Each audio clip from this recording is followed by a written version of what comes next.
Welcome to Anusha சமையலறை. இன்னைக்கு நம்ம ஒரு பெர்ஃபெக்டான கிறிஸ்மஸ் கேக் எப்படி பண்ணலாம் சொல்லி பார்க்கலாங்க. நம்ம வீடியோக்குள்ள போகிறதுக்கு முன்னாடி நம்ம சேனலை சப்ஸ்கிரைப் பண்ணாதவங்க சப்ஸ்கிரைப் பண்ணிக்கோங்க. உடனே அப்டேட்ஸ் வேணும்னா பக்கத்தில் இருக்க பெல் ஐக்கானை கிளிக் பண்ணுங்க. நாம் இன்னைக்கு இந்த வீடியோவில் பார்க்க போகிறது கிறிஸ்மஸ் கேக் எப்படி சுலபமாக செய்கிறதுன்னு சொல்லி தான் பார்க்க போகிறோங்க. எல்லாருக்குமே கேக் செய்யணும்னு சொல்லி ஆசை இருக்கும். ஆனால் சின்ன சின்ன மிஸ்டேக்கால் கரெக்டாக வராது. இந்த வீடியோ நீங்கள் பார்த்தீங்கன்னா கரெக்டாக பர்ஃபெக்டாக நீங்களும் வீட்டில் ஈஸியாக கேக் செஞ்சிடலாம். ஏன்னா இன்றைக்கி செஃப் தான் கேக் எப்படி செய்கிறதுன்னு சொல்லி கொடுத்துட்ருக்காரு. அவர் சொல்லும்போது வாய்ஸ் மட்டும் கொஞ்சம் லோவாக இருக்குங்க. அதனால் நான் எக்ஸ்பிளைன் பண்ணிகிட்ருக்கேன். யூஸ்வலாக இந்த கேக் செய்யணுன்னா ஒரு மாதத்துக்கு முன்னாடியே ரம்பில் இந்த ஃப்ரூட்ஸ் எல்லாமே ஊற வச்சு தான் செய்வாங்க. நான் ஆரஞ்சு ஜூஸை தான் ஊற வச்சு செஞ்சுருக்கேங்க. ஆனால் சேம் டேஸ்ட்டில் சூப்பராக இருந்தது. ஆல்ரெடி கிறிஸ்மஸ் கேக் நான் வீடியோ அப்லோட் பண்ணியிருக்கேங்க. அந்த கேக் பேனில் தான் செஞ்சுருக்கேங்க. அந்த வீடியோவோட லிங்க் நான் கீழே டிஸ்கிரிப்ஷனில் கொடுக்குறேங்க, செக் பண்ணி பாருங்கள். இந்த கேக் செய்ய நிறைய டிப்ஸும் இருக்குங்க. உள்ள நாம் கேக் பீட் பண்ணுற டைமிங் ரொம்ப முக்கியம். இன்றைக்கி இந்த வீடியோவில் அது எல்லாமே பார்த்துடலாங்க. வாங்க வீடியோக்குள்ளே போகலாம். நாம் கேக் செய்கிறதுக்கு முன்னாடி ஃப்ரூட்ஸ் எல்லாமே கட் பண்ணி ஆரஞ்சு ஜூஸில் ஊற வைக்க போகிறோம். இது நமக்கு அமேசான்லேயும் கிடைக்கும், டிபார்ட்மெண்டல் ஸ்டோர்லேயும் கிடைக்குங்க. இந்த ஆரஞ்சு பீல் ஒரு பேக்கெட் வாங்கிக்கோங்க. இதில் நாம் யூஸ் பண்ண போகிறது 2 பீஸ் மட்டும்தான். இதை நல்லா பொடியாக கட் பண்ணணும். இந்த கேக் நல்ல ரிச்சாகவும் இருக்கும், டேஸ்ட் ரொம்ப நல்லாயிருக்கும். இது மிக்சட் ஃப்ரூட்டுங்க. இது நமக்கு டிபார்ட்மெண்டல் ஸ்டோர்லேயே கிடைக்கும். இதுலேயும் ஒரு 2 பீஸ் எடுத்துக்கோங்க. இதையும் நல்லா பொடியாக கட் பண்ணணும். நெக்ஸ்ட்டு ஜிஞ்சர் சிப்ஸும் வேணுங்க. இதுலேயும் ஒரு 2 பீஸ் எடுத்து நல்லா பொடியாக கட் பண்ணிக்கலாம். இதோட பெருச்சம்பழம் வேணுங்க. நான் 5 பீஸ் எடுத்துருக்கேன். கொட்டையை ரிமூவ் பண்ணிட்டேன். இதையும் நல்லா பொடியாக கட் பண்ணி சேர்த்துக்கலாம். நெக்ஸ்ட் டூட்டி ஃப்ரூட்டி எடுத்துருக்கேங்க. நான் மெஷரிங் கப்பில் 60 கிராம் எடுத்திருக்கேன். உங்களுக்கு டேபிள் ஸ்பூன் கணக்கு வேணும்னா 3 டேபிள் ஸ்பூன் எடுத்துக்கோங்க. இதில் 3 கலர் சேர்த்துருக்கேங்க, ரெட்டு, க்ரீன், ஆரஞ்சு. இதோட காஞ்ச திராட்சையும் வேணுங்க. இதுவும் 60 கிராம் எடுத்திருக்கேன். டேபிள் ஸ்பூன் கணக்குனா 3 டேபிள் ஸ்பூன் வேணும். ஆரஞ்சு ஜூஸ் மட்டும் ரெடி பண்ணி எடுத்துக்கோங்க. நான் 4 ஆரஞ்சு கொஞ்சமாக தண்ணி ஊற்றி நல்லா மிக்ஸ் பண்ணி எடுத்து வச்சுருக்கேன். இப்போ நாம் கட் பண்ணி வச்ச ஃப்ரூட்ஸ் எல்லாமே ஒரு மிக்சிங் பவுலில் சேர்த்துடலாம். இதுலேயும் ஆரஞ்சு ஜூஸ் சேர்த்துக்கோங்க. சேர்த்துட்டு நல்லா மிக்ஸ் பண்ணி வச்சுருங்க. இது நீங்கள் ஓவர் நைட் ஊற வச்சு எடுத்தாலும் பரவாயில்லைங்க. இல்லைன்னா 6 மணி நேரமாவது ஊறணும். நல்லா ஊறட்டும். 6 ஹவர்ஸ் ஆகிடுச்சிங்க. இப்போ கேக் செய்ய ஆரம்பிக்கலாம். நாம் கேக் செய்கிறதுக்கு என்னென்ன பொருள் தேவைன்னு சொல்லி முதல்ல பார்த்துக்கலாங்க. மைதா மாவு 250 கிராம், நாட்டு சர்க்கரை 250 gram, sugar caramel 2 tablespoon, butter 150 gram, margarine 100 gram, cocoa powder 2 tablespoon, முட்டை 280 கிராம். நான் 6 முட்டையை உடச்சி ஒரு பவுலில் சேர்த்து வச்சுருக்கேன். நாம் ஆரஞ்சு ஜூஸில் மிக்ஸ் பண்ண ஃப்ரூட், அப்புறம் plum essence 1 teaspoon, vanilla essence 1 teaspoon, baking powder 1 tablespoon, அப்புறம் கேக் ஜெல் 1/2 டீஸ்பூன். இதோட ஒரு சிட்டிகை ஜாதிக்காய் தூளும் ஒரு சிட்டிகை பட்டை தூளும் வேணும். முதல்ல கேரமல் செஞ்சிடலாங்க. Sugar 250 gram. இதில் 60 ml தண்ணி சேர்த்துக்கோங்க. சேர்த்துட்டு நல்லா கலந்துக்கிட்டே இருக்கணும்.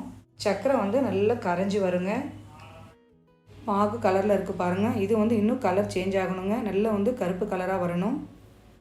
இதை பிளாக் ஜாக்குன்னு சொல்லி சொல்லுவாங்க. இப்போ ஸ்டவ் ஆஃப் பண்ணிவிட்டு கீழே வச்சுருக்காங்க. கொஞ்சம் கொஞ்சமாக தண்ணி ஊற்றி நல்லா இந்த அளவுக்கு மிக்ஸ் பண்ணிக்கோங்க. இதுதான் கரெக்டான கன்சிஸ்டன்சி. நாம் இந்த கேக்குக்கு சேர்க்க போகிறது 2 டேபிள் ஸ்பூன் தான் சேர்க்க போகிறோங்க. மற்றது நாம் ஃப்ரிட்ஜில் ஸ்டோர் பண்ணி வைக்கலாம். கேக் எப்போ செய்ய தோணுதோ அப்போ நம்ம எடுத்து யூஸ் பண்ணிக்கலாங்க. இப்போ நாம் கேக் செய்ய ஆரம்பிக்கலாங்க. ஒரு மிக்சிங் பவுல் எடுத்துக்கோங்க. இதில் 100 கிராம் மார்ஜினும் 150 கிராம் பட்டரும் சேர்க்கணும்.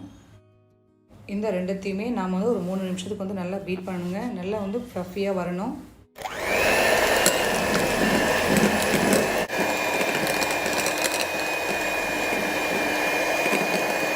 நாம் பீட் பண்ணும்போது ரவுண்ட் பண்ணணும், இல்லைனா இந்த மாதிரி 8 மாதிரி போடணும்.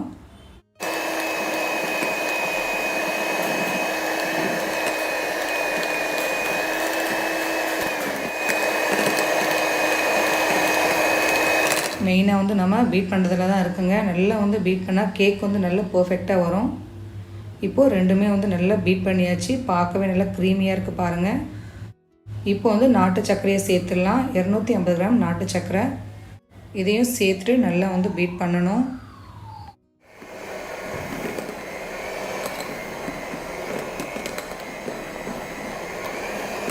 நாட்டு சக்கரை கரையை வந்து கொஞ்சம் நேரம் எடுக்குங்க. இப்போ வந்து முட்டையை சேர்த்துடலாம். முட்டை வந்து மொத்தமாக சேர்க்கக்கூடாது. 6 முட்டை எடுத்திருக்கேன். வெயிட் செக் பண்ணி பார்த்தா 280 கிராம் இருந்தது. நாம் எடுத்த மாவு, சர்க்கரை, வெண்ணெய், மார்கன் இது எல்லாத்தையும் விட கொஞ்சம் அதிகமாகவே வந்து முட்டை சேர்க்கணும். மொத்தமாக சேர்க்க வேண்டாம். 1 பை 1 வந்து முட்டை சேர்த்து பீட் பண்ணணும்.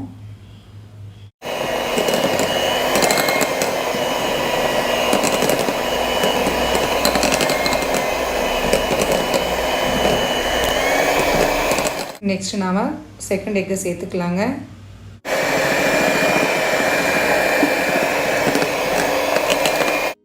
நெக்ஸ்ட் நாம் தேர்ட் எக்கை சேர்த்துக்கலாம்.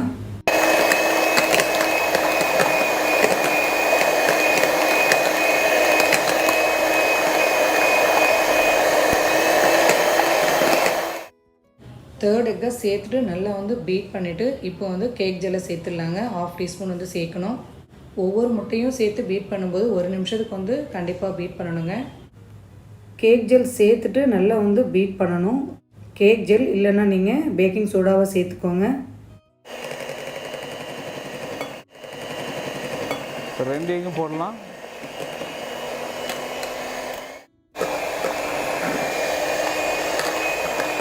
கடைசியாக இருந்த முட்டையை வந்து சேர்த்தாச்சு.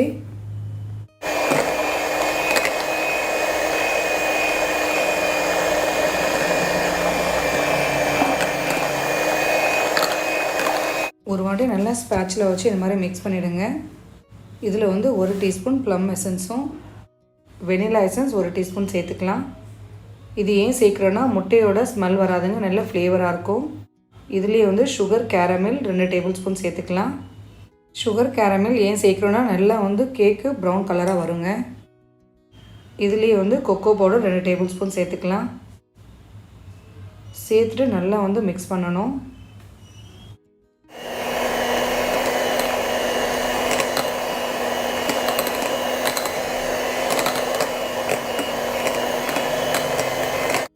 பேட்டரை வந்து நல்லா பீட் பண்ணணுங்க. நல்லா பீட் பண்ணாவே கேக் வந்து நல்லா சாஃப்டாக வரும். இதில் இப்போது கொஞ்சமாக ஜாதிக்காய் தூளும் அப்புறம் பட்டைத்தூளும் சேர்த்துக்கலாம். இதுலேயே நம்ம ஆரஞ்சு ஜூஸில் மிக்ஸ் பண்ணி வச்ச ஃப்ரூட்ஸையும் சேர்த்துலாங்க. ஒரு 3/4 அளவுக்கு வந்து இப்போ சேர்த்துக்கலாம். இது கொஞ்சம் இருக்கட்டும், நாம் கடைசியாக சேர்த்துக்கலாம். சேர்த்துட்டு ஒரு வாட்டி வந்து கட் அண்ட் ஃபோல்ட் மெத்தடில் பொறுமையாக தான் மிக்ஸ் பண்ணணுங்க.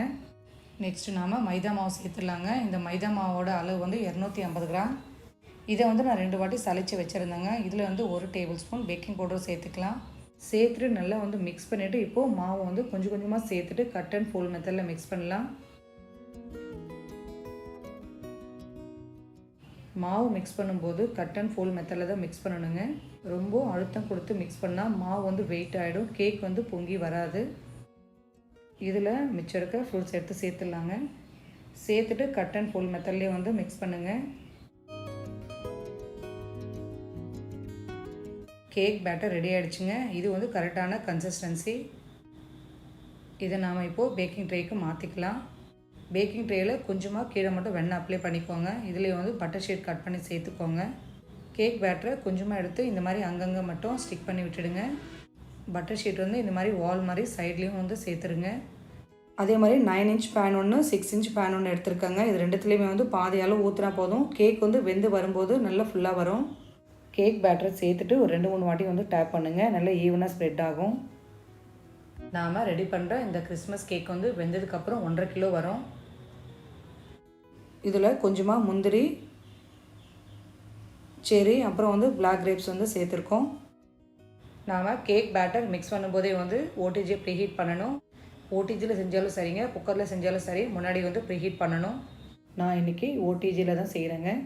பேக்கிங் மோடில் 180 டிகிரி டெம்பரேச்சர் வச்சுட்டு ஒரு 10 நிமிஷம் டைம் செட் பண்ணிவிடுங்க. ப்ரீஹீட் பண்ணி 10 நிமிஷம் ஆகிடுச்சுங்க. இப்போ வந்து கேக் பேட்டர் உள்ளே வச்சுட்டு க்ளோஸ் பண்ணிடலாம். 180 டிகிரி டெம்பரேச்சரில் பேக்கிங் மோடில் ஒரு 50 நிமிஷம் மட்டும் வச்சு டைம் செட் பண்ணலாம். 40 நிமிஷம் கழித்து ஒரு வாட்டி செக் பண்ணி பார்க்கலாம். குக் ஆகலைன்னா மறுபடியும் வந்து ஒரு 5 நிமிஷம் வச்சா போதும். கேக் வந்து ரெடி ஆகிடுச்சுங்க. இப்போது வெளியே எடுத்துடலாம். டூத்பிக் வச்சு செக் பண்ணதில் டூத்பிக் வந்து ஒட்டாமல் வந்திருக்கு பாருங்கள். இந்த கேக் ரெடி ஆகிறதுக்கு நமக்கு 50 நிமிஷம் ஆச்சுங்க. பேன்லேருந்து வெளியே எடுத்து வச்சிடலாங்க.